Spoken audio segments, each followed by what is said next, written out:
Let me begin with asking you a question first. What do you think is the greatest gift that we can have in this world?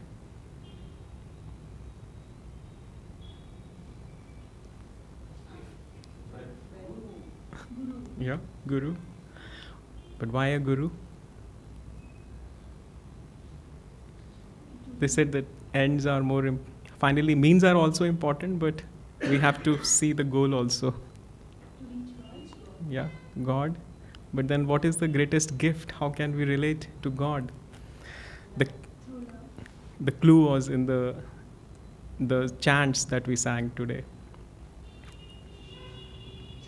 Yeah.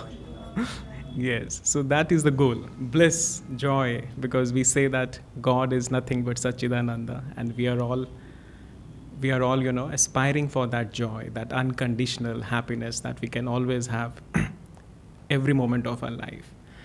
And in fact, this is Swami Kriyananda always used to emphasize this fact that he used to say that joy is not only destination but is also a solution, which is to say that it is not only a goal, but this is also at every moment of our life. If you will conduct all your activities with joy, you will see that your destination, you will reach faster, you will come closer.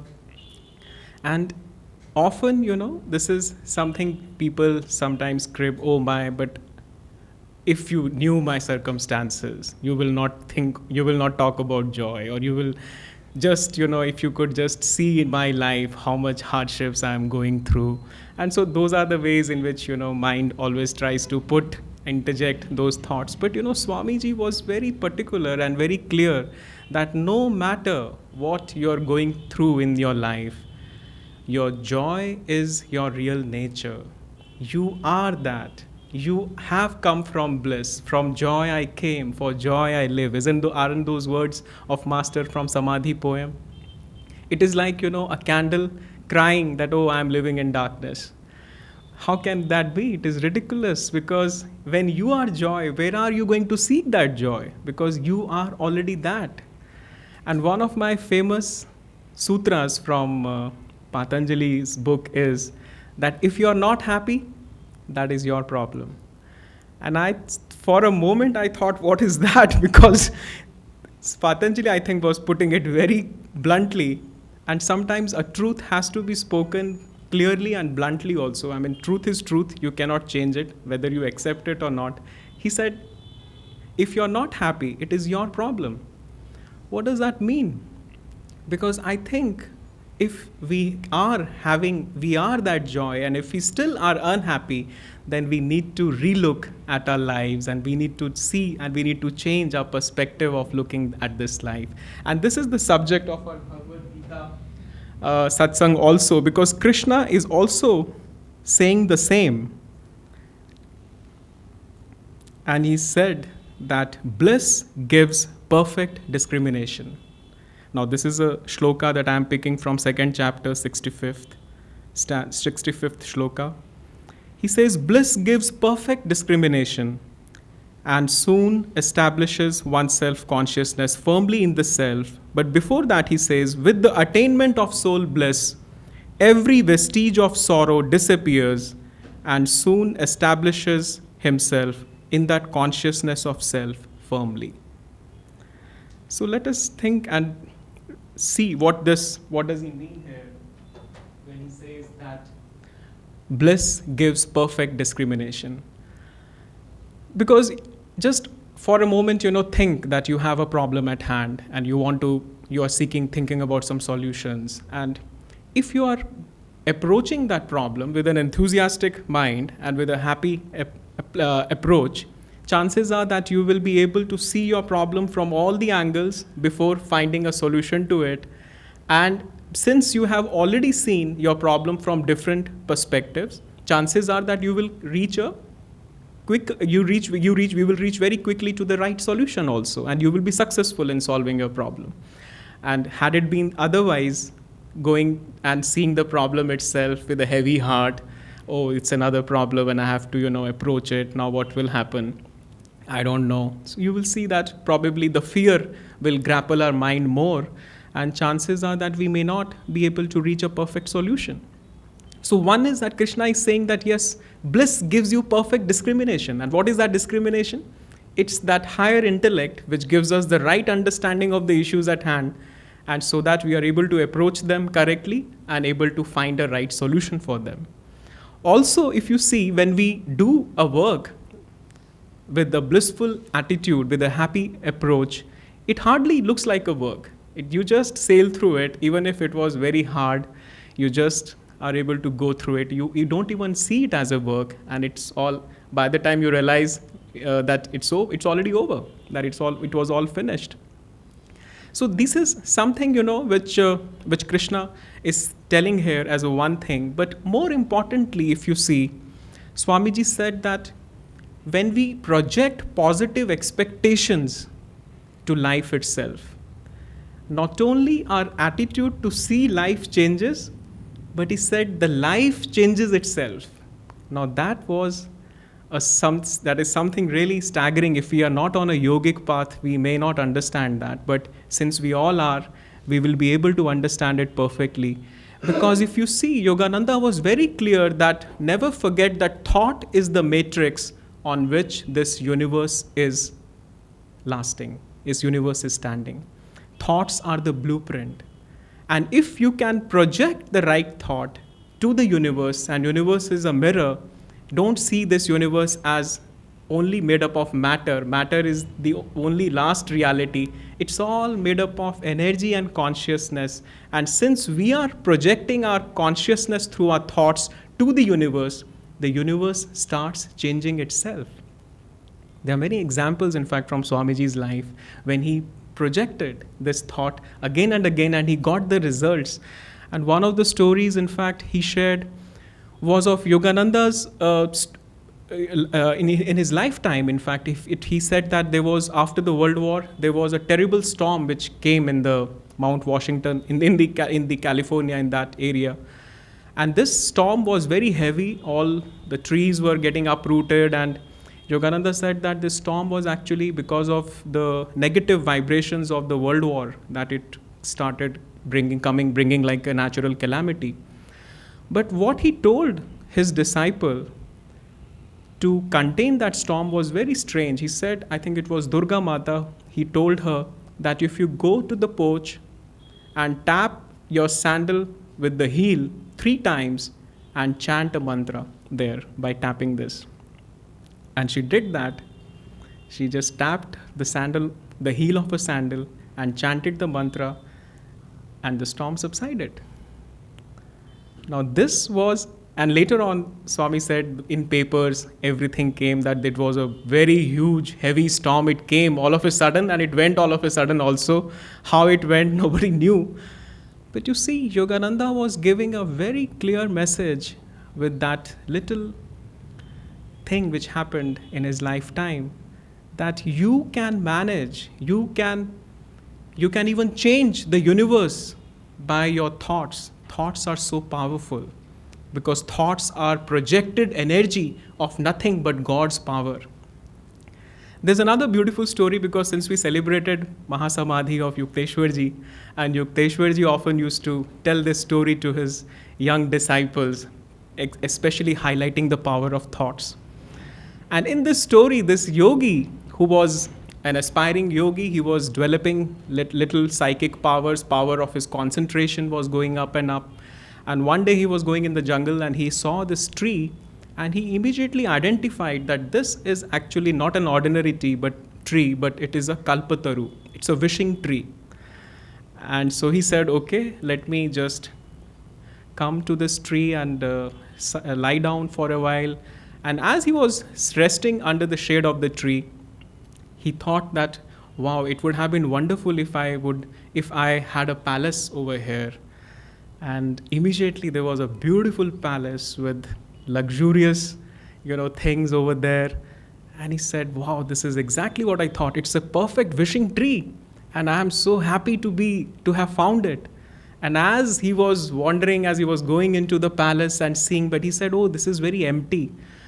I wished probably it could have some more furniture. And the moment he thought, Beautiful furniture, beautiful furnishings, beautiful curtains, beautiful wall hangings, lampshades, lights, chandeliers, everything came and he was excited. He said, wow, this is something really happening here. And then he said, maybe it would have been really nice if I would have, it's all empty, if I had more people over here. And the moment he had this thought, people in colorful clothes, singing, dancing, chatting, partying, everywhere he saw people everywhere and all in happy, joyous mood. And he said, okay, let me just see my palace now. And as he was going from one room to another, seeing his palace, enjoying the beauty, he came to one of the rooms which was on the ground floor, and he said, oh, it's a bed, it's among the woods over here, and it is dark, it's almost midnight, and the window is open.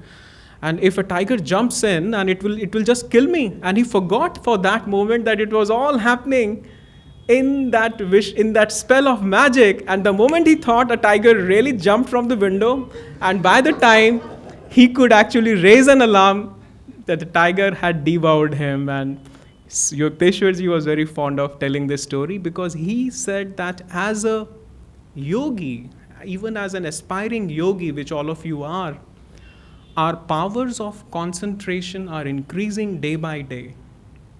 It is very, very important, because since we all are living under that wishing tree of our own spinal energy, he said, the whatever thoughts we are thinking, they can materialize. You won't even may not comprehend that. But as a yogi, we are all sitting under that wishing tree, under the wishing tree of our own spinal energy. And it is very, very important to have only positive thoughts as a yogi. And why? I think Yukteswarji made the point very clear. And this is why I'm sharing this story today, is because there's a lot of scare happening. It always keeps on happening all the time. And people are talking about the virus today, or people are talking about something or the else, and these things will keep happening. And Swami always wanted that please do not go into the mass hysteria. I have not watching television for last many years. I have even stopped my newspaper also for last few months, because it is crazy to just start your morning with looking at the newspaper headline, which there's only negative news into it. And why I'm saying is that everything, since it is existing on the three planes, as Yogananda said it, that everything starts as a thought, then it has energy, and then it has a physical structure. So if you see, even a virus, which is nothing but one of the creations of God, is also existing on three planes. Now, medical science, which is only dealing problems at a physical level, is only seeing the virus as a structure. Now, there are certain precautions which we all have to take on the physical plane, and there is nothing wrong with that. Yes, we have to avoid crowded places, we have to wash our hands, we have to avoid unnecessary travel, we have to quarantine ourselves if we are suffering from flu, and this is all fine. But you still know that despite taking all these physical measures, virus is doing its job. It is still spreading. Only today the WHO had to declare it as a pandemic. It has already, it is in more than 110 countries now. So that means all the physical measures that we are taking are less than sufficient for that energy which is spreading globally. Now see that virus also as an energy, and also as a satanic thought, as a negative thought, which is trying to create havoc on the global platform. So what more can we do about it? Now, as a yogi, or as an aspiring yogi, we all have to do our bit. That first of all the physical measures are fine, but first of all, we have to think that how can I handle this negative energy on the plane of energy level? And fortunately, we have energization exercises, we have pranayama, we can have some dietary, we can do some fasting to raise our energy. And that way, energy to energy battle will not be able to affect us. And we can also take this battle on a higher level, thoughts and feelings. If you are always living in the thought of God, if you're always living in the thought of light, if you're always living and feeling that I'm spreading this energy to all my friends, that I'm one of the channels of God's light and this light is flowing through me, how can a small virus affect you? I mean, virus should be fearful of the God in you rather than we doing the vice versa. So that is something which is, and medical science will take some time to reach at that level, because fortunately our own yogic science was far ahead from the so-called modern science today. But yes, people will reach there maybe in 100 years or so, but why to wait that time? If we know these truths, we can practice and we can ourselves see that how these things can actually affect on the physical plane. Yogananda's message was, I think, very clear, that with your thoughts, with a mantra, you can even dampen a storm. But also I would like to share that, since bliss is the theme, because there are many times when Maya, Master Yogananda said, is very strong, and Satan can try to pull you down at many moments, because sometimes even despite you want to share bliss, you want to feel joyful, but still you're not able to, because it is not going to happen only by your own power. So what else can we do it? Just the other day, somebody was asking me, doctor, do you get? I was telling rather that person that when I get into depression, sometimes I do this, and he said, oh, you go into depression? I said, yes, I do. I have gone into depression many times in my life. I do get disappointments, but I try to overcome them quickly. And I want to share my 3-point strategy, which I usually use in coming out of them. First of all, the first thing which when life gives me disappointment, is I see that sorrow as a reminder that this is not the place I belong to. Because you see, the other sutra which I like from the Bhagavad Gita very much is when Krishna himself is saying, get away, Arjuna, from my ocean of miseries and sufferings. Get away from this world. Now, why on earth we would like to stay here when God himself, who has created this world, is saying get away? It is just like telling somebody that please don't go in that room, there is a tiger out there. Now, who in his sane mind would go there? And this is exactly what is happening. That he's saying come out, and we are still holding on. And that is why sorrow comes. So first strategy is, whenever sorrow comes or disappointment strikes me, I say this is a reminder. And I don't have to get entangled into it. And just a few days back, there was something which happened to me. As an example, I would share. We did a study, in fact, together as some of us on a yogic lifestyle, and we got it published. And we got it published in a good international journal. And so everything was fine. And suddenly I realized one day, there was this message which came on the WhatsApp group, which is I'm on the departmental group also, that my study was presented by my own boss at a place at a different place, and he got an award for that, and everybody was congratulating him. And and I said, wow, this looks like my study, but and for a few moments I got really disappointed. I said, probably, if I wish he could have asked me. And you see how ego can jump into that, okay, it was my study, So, but then I said, why am I disappointed? Just few hours back, I was really happy. So what has happened in this just 1 or 2 minutes? What has happened that I'm feeling sad? And I said, yes, because you are thinking about yourself, and you are thinking that it was your study, you wanted your name tag over it, and that is why you are disappointed.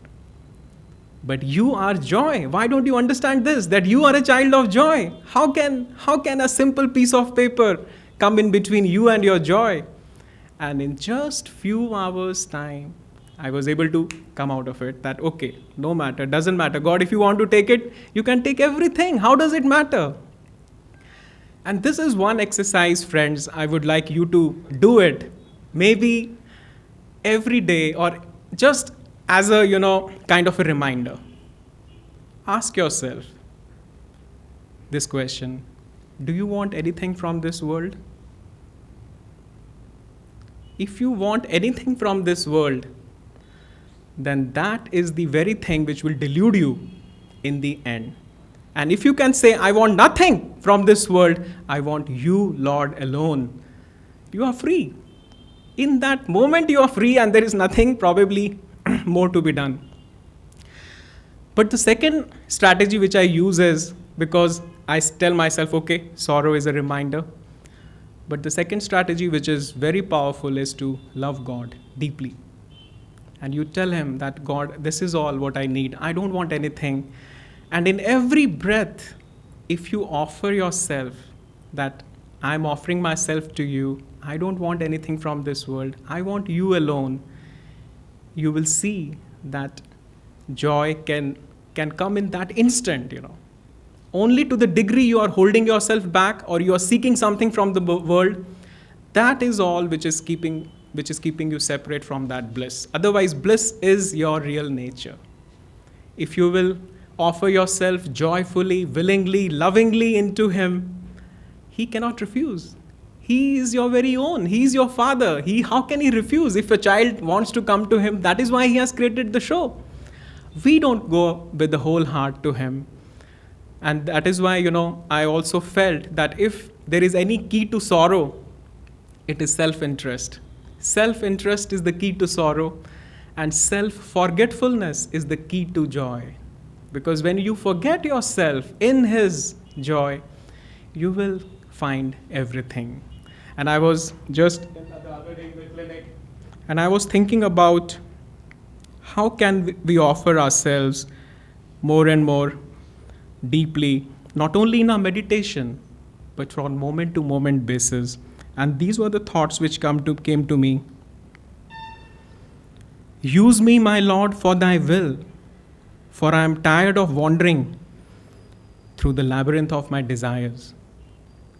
Use my hands to offer thy blessings, my voice to share thy tone of joy, my eyes to shower the petals of thy grace, my heart to share thy feelings of love. Use every pore of my being to spread thy light of peace. And all throughout this journey, keep me embraced in your arms till I melt away completely, forgetting every false identity that is other than yourself. Joy to you.